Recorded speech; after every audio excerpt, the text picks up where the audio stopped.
Good evening and welcome to the Spring Right to Know meeting here at Alpena High School. We are doing this virtually as we are following the current orders that are in place by MDHHS. So we will do this virtually. Each sport should be contacting you soon with their plan for a Right to Know meeting. Therefore, we're going to do our large athletic department Right to Know meeting virtually, and I'm going to share that with you now. For those of you that do not know me, I am John Studley. I am the new athletic director here at Alpena High School. Hopefully, I've already met you in the fall and the winter. If not, I look forward to seeing you in the spring, especially at one of the fields. That may be golf, tennis, soccer field, baseball, softball. Looking forward to meeting each and every one of you and appreciate everything that you do to help us provide the best possible athletic opportunity to our students. This spring, schedules are subject to change as any spring, especially with weather, but this year definitely with COVID-19. We're going to have to keep that in mind that schedules will change. We had a good fall and a good winter, but we did have some schedule changes, some last-minute additions, some last-minute cancellations, so that I am going to ask for your patience as we go through spring and knowing that may change.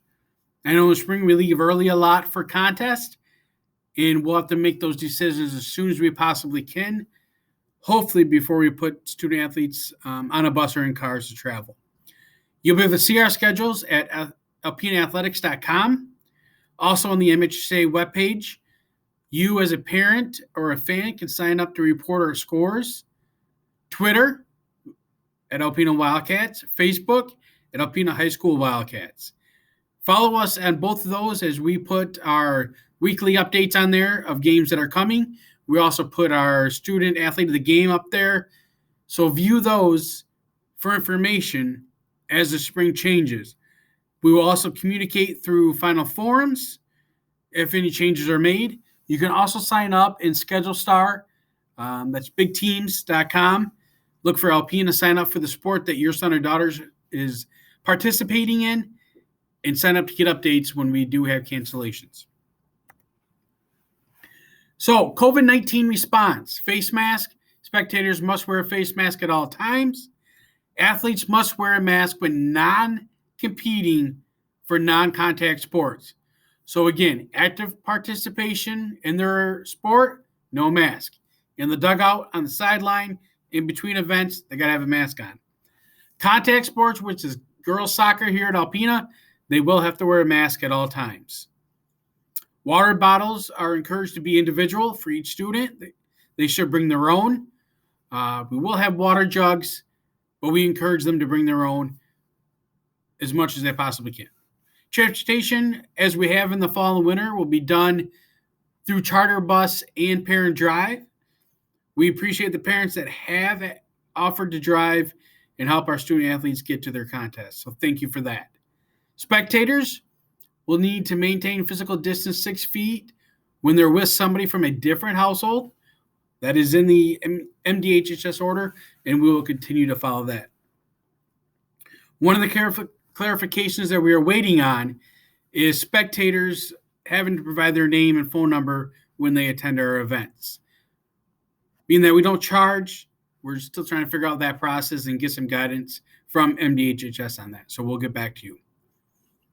Ask that you visit the MHSA homepage for more details or MDHHS for more details on orders or any changes that do come out.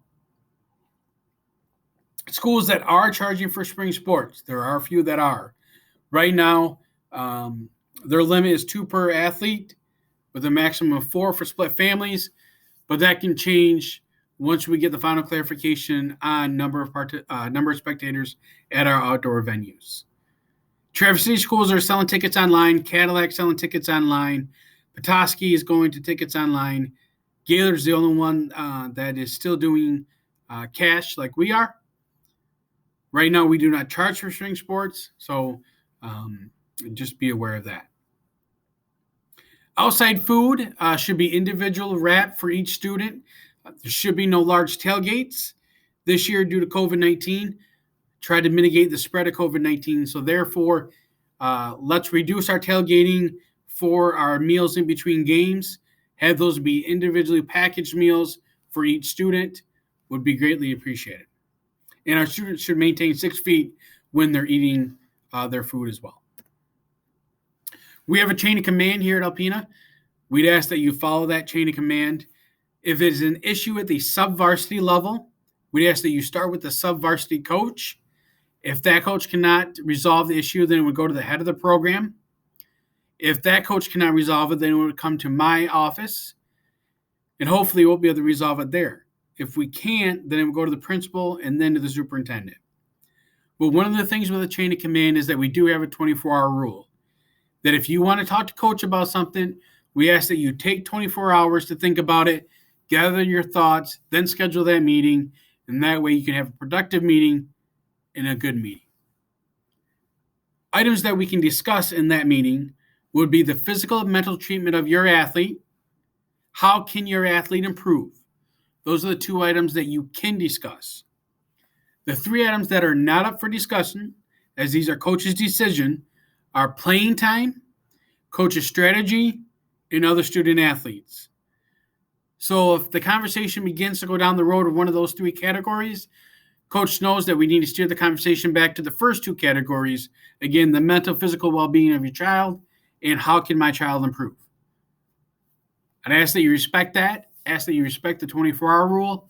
If you call me and want to talk to me about a coach and I ask you if you've talked to the coach and you say no, please don't think I'm being rude when I ask you to go back and talk with them. It's only fair that they should be able to have the first conversation about the concern before it ends up on my desk. So I'm going to ask that you would follow that. It'd be greatly appreciated. It'd help all of us here as we move forward in the spring athletic season.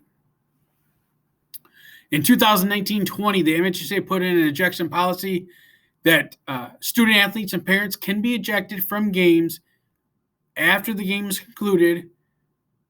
Hardly ever will it happen before the game, but it could.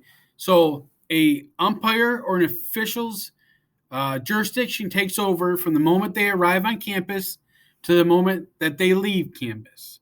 So if we choose to take free shots after the game, after the contest, that official still has the right to throw you out. Now, coaches and student athletes that are ejected from contests will have to complete a sportsmanship class through the National Federation of High School Sports before they can return to participation. Again, players and coaches will have to complete a class in order to return after being ejected from a contest. That will come from my office. You will get the link. You will follow up with the link. You'll print the certificate off and return it to my office, and then I would clear you for participation. So just keep that in mind as we move forward.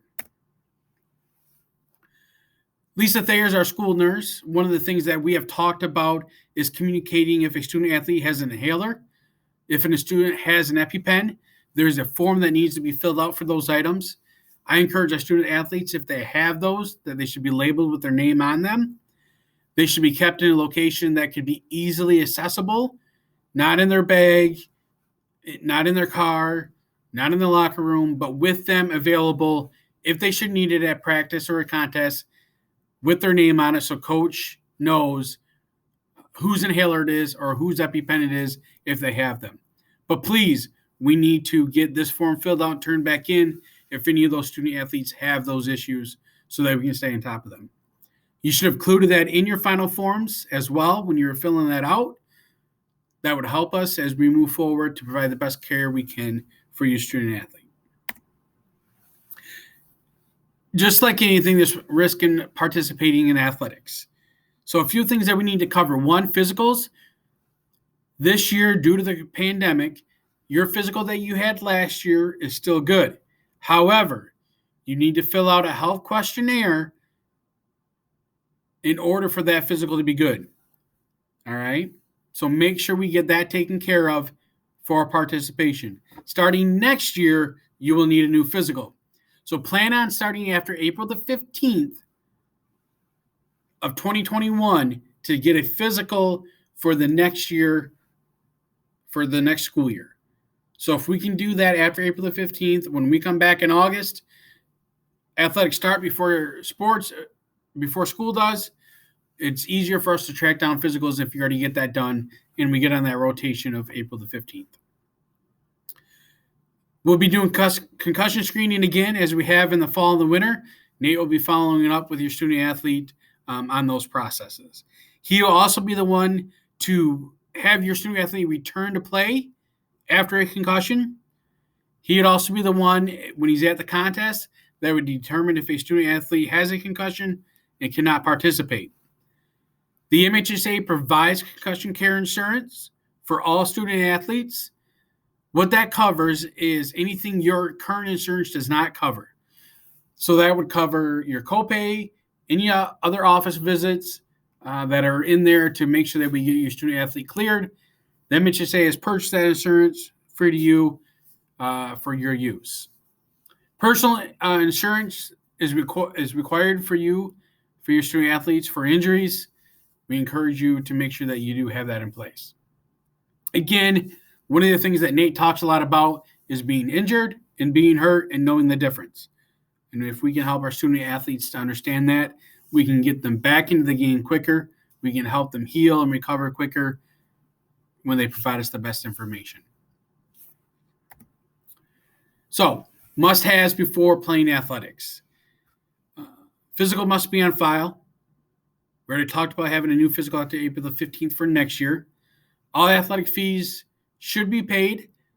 For those sports that are fundraising, you can pay those after the fundraiser is complete. We need to read and understand the athletic handbook that's on the website. It is also on Final Forms.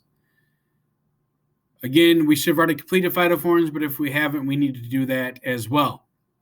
One of the things that I do not have in the slideshow that I want to touch on is academics. We need to be passing our classes. We are checking grades, making sure that our student athletes are passing classes and actively participating in class. We're looking forward to having everybody back on campus next week.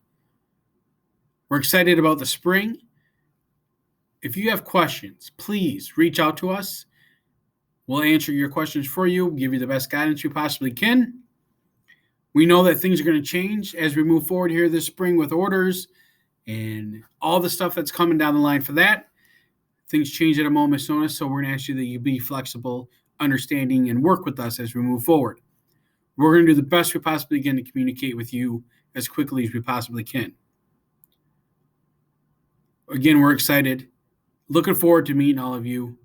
Please have a good rest of spring break. We will see you next week. And as always, go Wildcats.